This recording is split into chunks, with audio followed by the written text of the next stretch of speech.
अस्सलाम वालेकुम, मैं हूं आपका होस्ट एहसन गोरी और आप देख रहे हैं यूट्यूब चैनल। आज सुप्रीम कोर्ट में बड़ी गैर मामूली सूरत हाल रही। बेशक काजी फैज ईसा के फैसले ने पीटीआई से उनका इलेक्शन सिंबल तो ले लिया, लेकिन आज लतीफ खोसा ने बता दिया कि अवामी तर्जुमानी इस तरह की जाती है। और जो इस वक्त पीटीआई कारकुनान का जज्बात और एहसासात है, उन्होंने खुलकर बयान किया। उन्होंने कहा कि आपने यह फैसला देकर जमहूरियत का जनाजा निकाल दिया है। बेशक काजी फैज ईसा जीत गए हैं, लेकिन इंसाफ हार गया है। जिस तरह आपने पीटीआई की जो रही सही कसर थी उनकी साख की, आपने अपने इस फैसले से वो भी तबाह कर दी। हमें अब किसी अदारे से कोई इंसाफ की तवक्का नहीं और हम ये अपनी पिटीशन वापस लेते हैं। इस पर चीफ जस्टिस ने क्या कहा, जिस पर फिर लतीफ खोसा के ये बयानात थे कि अब हम अवामी अदालत में जाएंगे, 25 करोड़ अवाम के पास जाएंगे और वहां से फैसला लेंगे कि क्या इमरान खान इक्तदार का हकदार है या नहीं। हमें किसी अदारे से कोई तवक्का नहीं। और इसके बाद लतीफ खोसा बाहर आ जाते हैं। आगे क्या सूरत हाल हुई और सुप्रीम कोर्ट में और काजी फैज ईसा वर्सेस लतीफ खोसा के दरमियान कौन से अहम डायलॉग्स का तबादला हुआ, यह भी आप तक पहुंचाऊंगा। मेरे वो तमाम व्यूअर्स जिन्होंने अभी तक मेरे इस चैनल को सब्सक्राइब नहीं किया, तो मेरे इस चैनल को सब्सक्राइब कीजिएगा, बेल आइकन को दबाइएगा और इस पर अपना फीडबैक देना ना भूलिएगा। कमेंट्स में अपनी राय का इजहार लाजमी कीजिएगा। और नाज़रीन, अगर यह वीडियो पसंद आए तो इसको लाइक और शेयर लाजमी कीजिएगा। तो नाज़रीन, आज जिस तरह काजी फैज ईसा वर्सेस लतीफ खोसा सुप्रीम कोर्ट में बड़ी दिलचस्प सूरत हाल थी, और यह सूरत हाल तब ज्यादा दिलचस्प बन गई जब लतीफ खोसा ने कहा कि जिस तरह हम लेवल प्लेइंग फील्ड लेने सुप्रीम कोर्ट आए थे, वो हमें बड़ी अच्छी तरह से अदराक हो चुका है। और जिस तरह हमें लेवल प्लेइंग फील्ड, तो क्या अब हमें सांस लेना भी मुश्किल कर दिया गया है। हम जब किसी दूसरी पार्टी से इल्हाक करते हैं, पीटीआई नजरियाती से हम इल्हाक करते हैं, तो फिर उसके चेयरमैन को भी उठा लिया जाता है।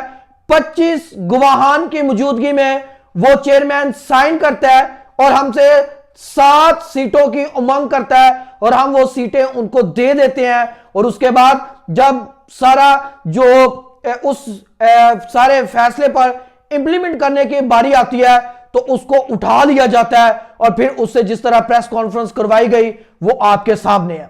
इस पर चीफ जस्टिस ने कहा कि हमने लेवल प्लेइंग फील्ड पर फैसला दिया है, अब हम हुकूमत नहीं है कि हम इस फैसले पर उस तरह तरीके से अमल दरामद भी करवाएं। नाज़रीन, ये अल्फाज कौन कह रहा है? ये नाज़रीन, ये अल्फाज इस वक्त का जो chief justice, sitting chief justice है, वो ये अल्फाज कह रहा है।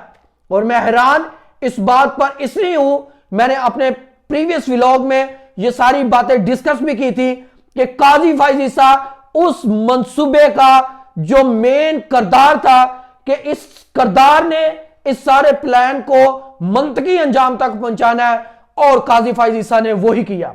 उसके बाद लतीफ खोसा ने कहा कि अब हमें आपकी कोई भी सिंपैथी की जरूरत नहीं है, क्योंकि अब हम अवामी जो है वो अदालत में जाएंगे, 25 करोड़ अवाम की अदालत में जाएंगे और वो फैसला करेंगी कि उन्होंने क्या करना है। उसके बाद मुसरत हिलाली जो इस बेंच का हिस्सा थी, उन्होंने अपने एक रिमार्क्स में कहा कि इलेक्शन कमीशन तमाम पार्टीज को छोड़कर सिर्फ जो है वो पीटीआई के पीछे क्यों पड़ा हुआ है। तो उस पर फिर मैं इसलिए इस जो आज नुक्ता उठाया गया इसको ज्यादा अहमियत इसलिए नहीं देता, क्योंकि मुसरत हिलाली भी पीटीआई को बैट से जो अलग करने वाली उस बेंच में शामिल थी। और उसके बाद आज जिस तरह की खाना पूरी की गई, मेरा ख्याल है कि ये अब कोई भी मायने नहीं रखती, क्योंकि फैसला तो कर चुके हैं और ये सिर्फ एक ड्रामेबाजी, सिर्फ एक बड़ा, जिसे कहते हैं ना, एक बड़ा एवी जिसे कहते हैं कि अच्छा चलें करेंगे, बैठेंगे, उठेंगे, इस तरह की बातें आज जो है वो की गई। इससे पहले नियाजुल्लाह नियाजी ने भी बड़ा स्ट्रेट फॉरवर्ड काजी फैज ईसा को कह दिया था। इससे पहले शेर अफजल मरवत को चुप तो करवा दिया गया, क्योंकि तब यही बनता था और तमाम जो पैनल था पीटीआई का उसको कभी इम्कान था कि शायद हमें अदालतों से इंसाफ मिल जाए, इसलिए शेर अफजल मरवत साहब ने, लेकिन शेर अफजल मरवत साहब ने बड़ी पते की बात की थी कि काजी फायज ईसा 22 चीफ जस्टिस है, ये तहरीके इंसाफ के खिलाफ है, क्योंकि तरीके इंसाफ की गवर्नमेंट में इनके खिलाफ रेफरेंस आया, ये कभी भी नहीं चाहेंगे कि कोई फैसला तरीके इंसाफ के हक में आए। उसके बाद नाज़रीन आरफ अलवी का पत्ता कट गया, किस तरह मैं आगे आपको जाकर बयान करूंगा। मुर्तजा सरंगी हमद मीर के साथ एक महफिल में थे, वहां प्रेस टॉक हो रही थी, तो जब उन्होंने कहा कि ये फैसला बड़ा खुशाइन है, तो लोगों ने ना इस पे कहा कि व्हाट है जोक, क्या आप मजाक भी कर लेते हैं।